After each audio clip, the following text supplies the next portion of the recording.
Thank you very much. And I want to thank the organizers of this very important event.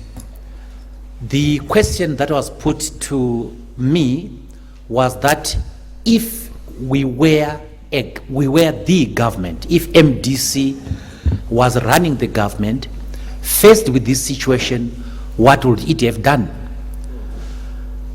Well, the presupposition is that we would be a government with an intelligence, both in the police, the army, and the CIO. So 3 arms of intelligence will have it.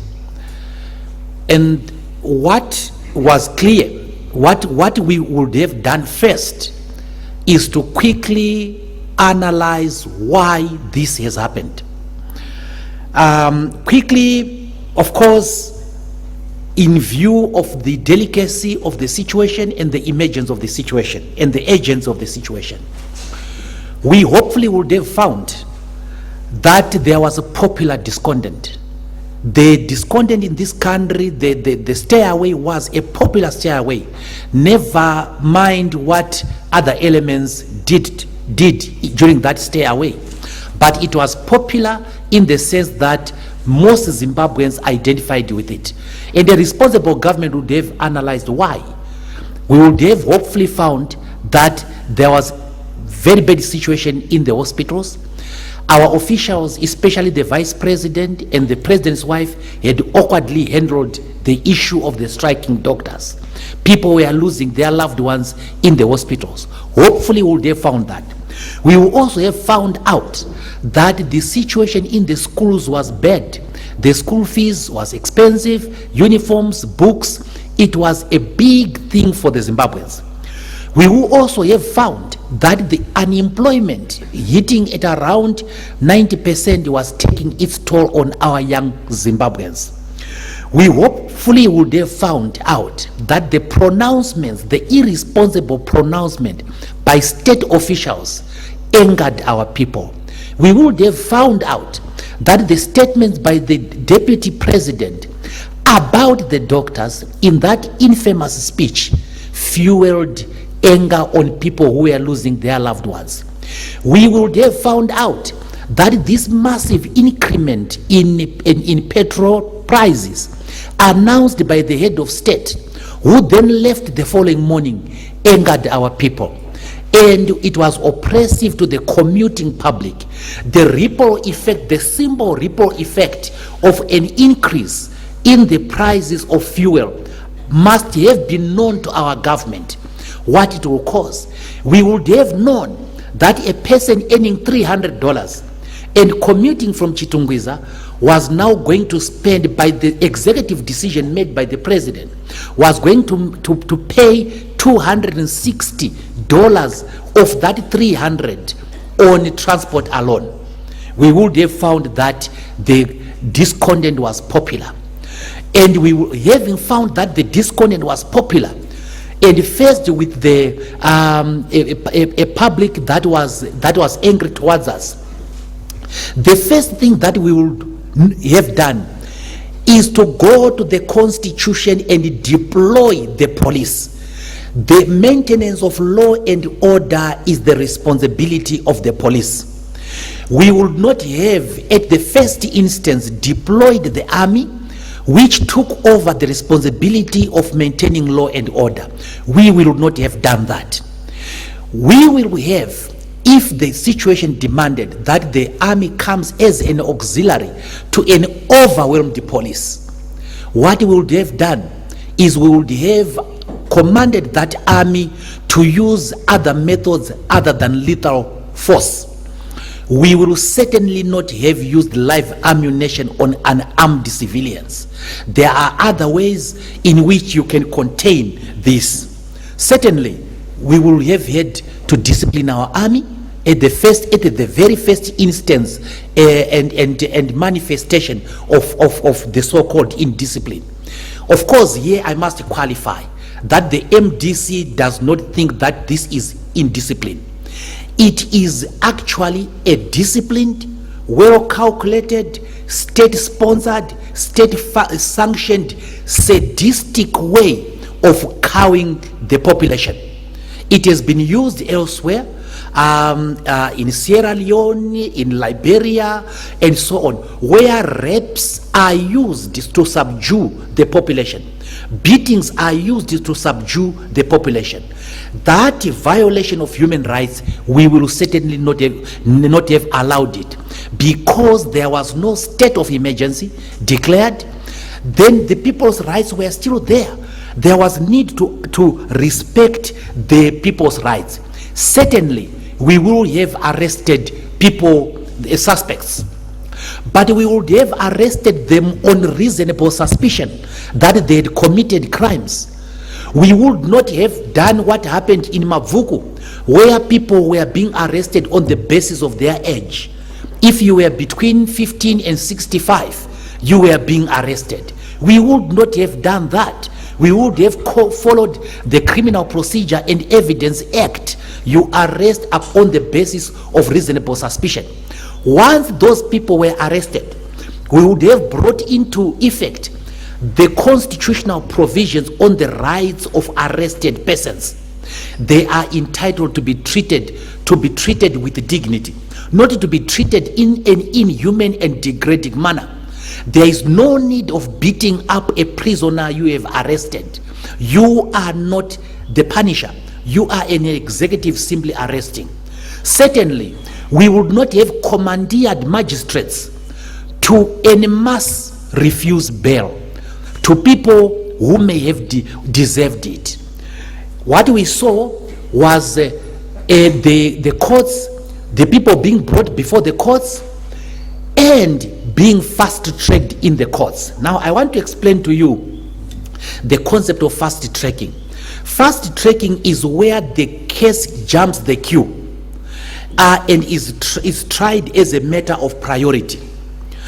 It is recognized worldwide that you can do fast-track justice.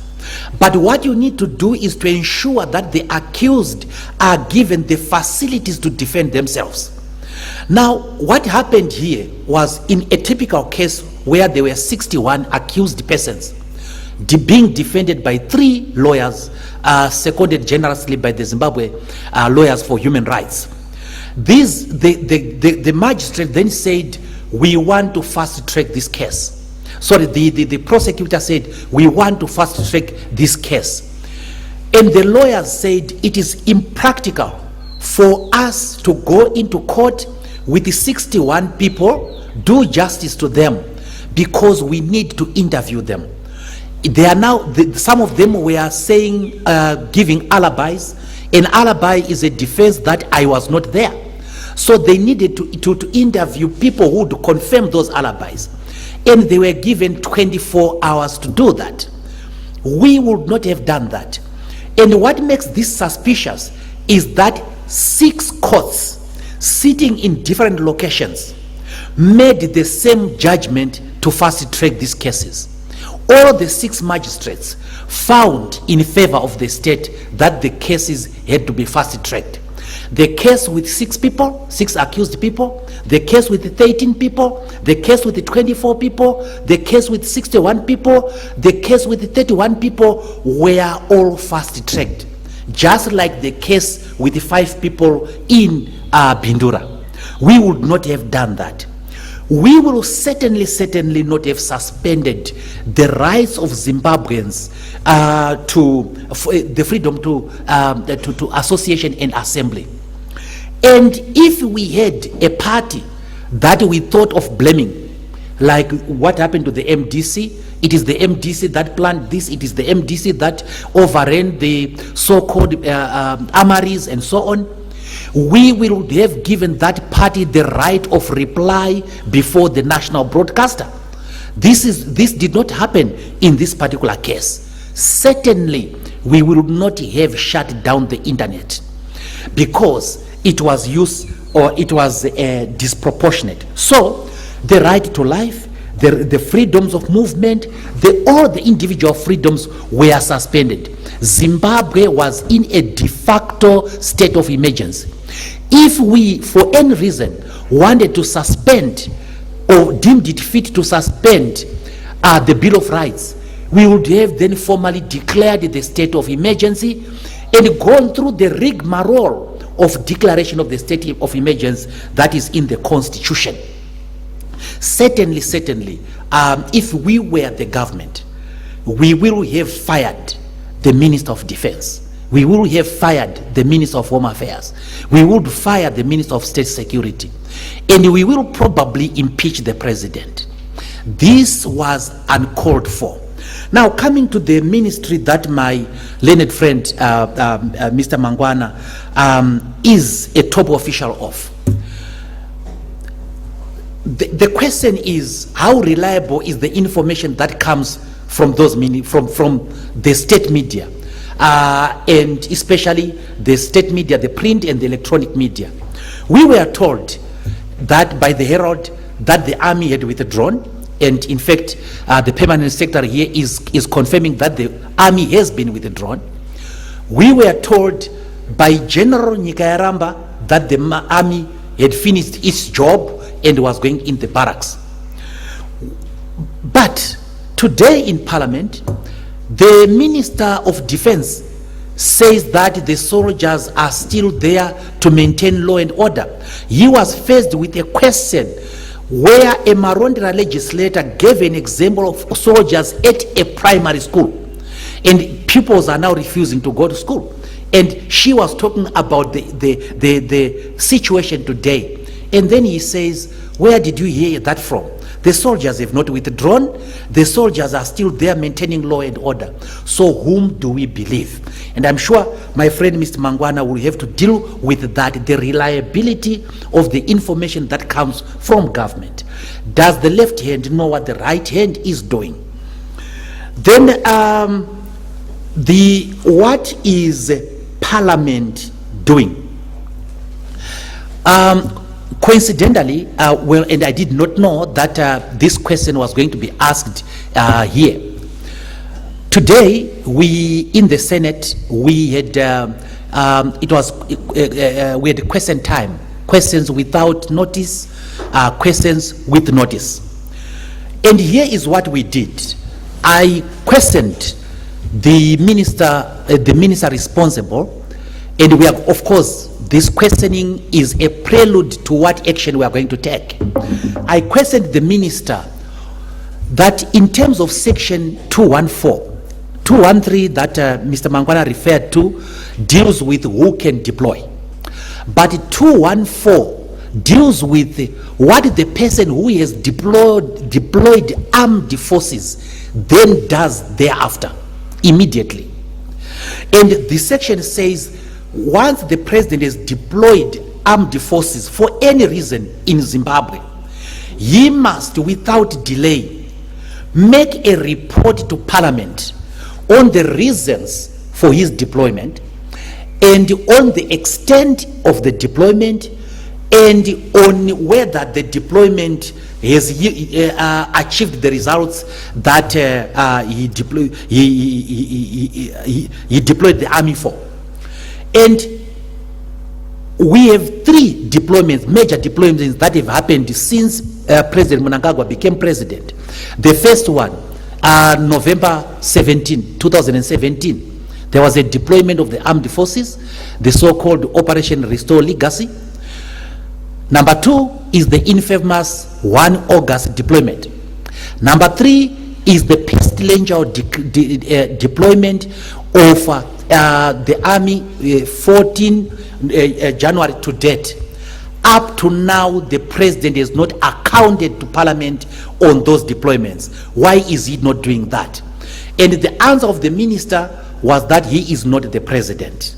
So what we have also done in the Senate, the MDC in the Senate, is we have given a motion, what we call a privileged motion. It is a motion that suspends all business on account of its importance, of its national importance, that we need to debate and bring into account the issue of the gross human rights violations. Yes, Mr. Mangwana may be right to say in order to suppress an insurrection, you may need to use force. But that force has to be proportionate. That force has to be reasonable. The people who are being harassed in the videos that you see are not in the demonstration. They are in their homes. They are being beaten by soldiers right in their homes. There is nothing that is being suppressed there because the demonstration is over. The people who are being raped, there is no suppression of anything that is happening. This is sadistic and this is barbaric. Now, we were told, and we asked again in Parliament today, we were told by the propaganda, MDC overran armories, MDC overran police stations. And then we said to the Minister of Defense, were any armories overran? Then the minister said, no, we don't know anything about that. I am the Deputy Minister of Defense. No armories were ever overrun. No armories were vandalized. But we heard this from the state media that armories were vandalized, which was false, which was used to justify the excesses. The guns that were said to have been stolen from the police stations, how many guns are those? According to Permanent Secretary Mangwana, it is one gun. At one of the stations, I don't know whether it is at the toll gate or what, but it is one gun. Now, the state has been telling the world that the MDC broke into these cantonment areas, armed themselves with guns, and they are at large and they are loose. We now know that this is not true. Definitely, if it was in another country which has got the rule of law, the president will be brought to book. The president will be brought to account. He must account why he is temporarily taken over, allowed the army to take over the duties of maintenance of law and order. That is not a military function. It is the function of the police. And we do have enough policemen. Thank you.